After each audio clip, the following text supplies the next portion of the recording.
Hi. ఈరోజు సంక్రాంతి సంబరాలు చూసుకుందామా? Okay.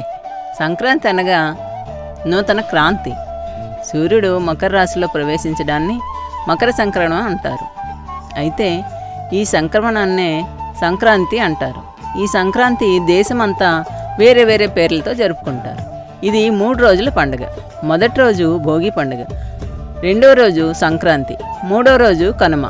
అయితే 4గో రోజు కూడా ఉందండోయ్.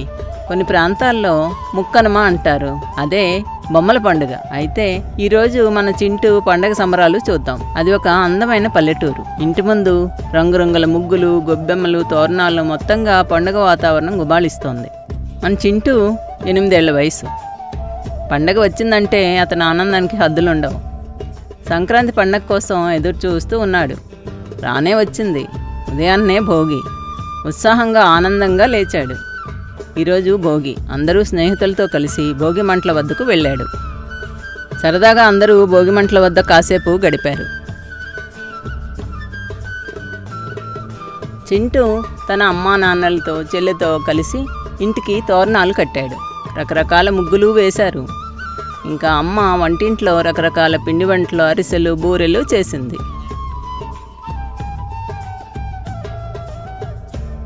రెండో రోజు సంక్రాంతి. ఉదయం ఇల్లంతా పూలతో, తోరణాలతో మరిసిపోతుంది.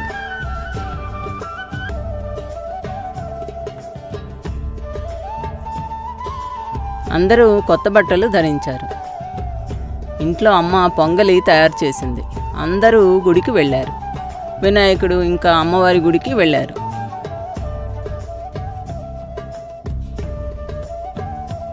అందరూ కలిసి రకరకాల పిండి వంటలతో భోజనం చేశారు.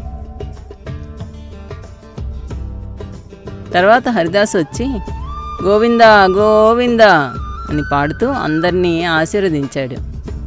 ఇంకా గొబ్బెమ్మలు పెట్టారు.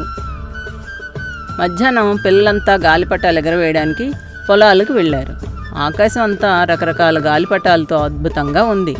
ఇంతలో చింటూ గాలిపటం ఒక చెట్టు కొమ్మకు చిక్కుకుంది.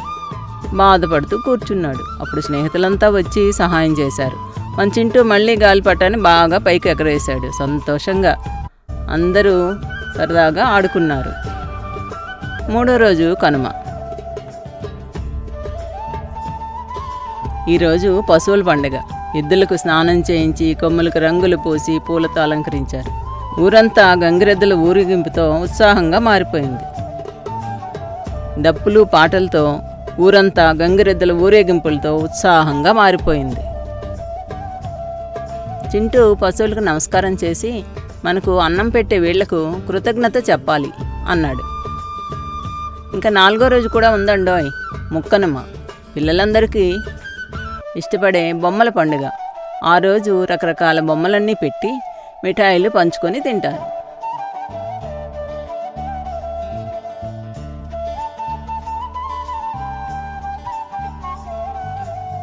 4 రోజుల తర్వాత సాయంత్రం ఊరు మళ్ళీ ప్రశాంతంగా మారింది.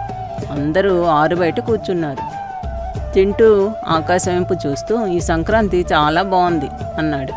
అమ్మ నవ్వుతూ, మన పండుగలు మన సంస్కృతి విలువలు నేర్పిస్తాయి చింటూ. అంతేకాదు ఆనందంతో కృతజ్ఞత, సాంప్రదాయం, కుటుంబ ప్రేమ నేర్పిస్తాయి. ఇంకా ఎన్నో జ్ఞాపకాలు మనకు మిగులుస్తాయి. చింటూ మనసులో ప్రతి ఏడాది ఇలాగే సంక్రాంతి జరుపుకోవాలి అనుకున్నాడు. ఇదే మన చింటూ సంక్రాంతి సంబరాల కథ.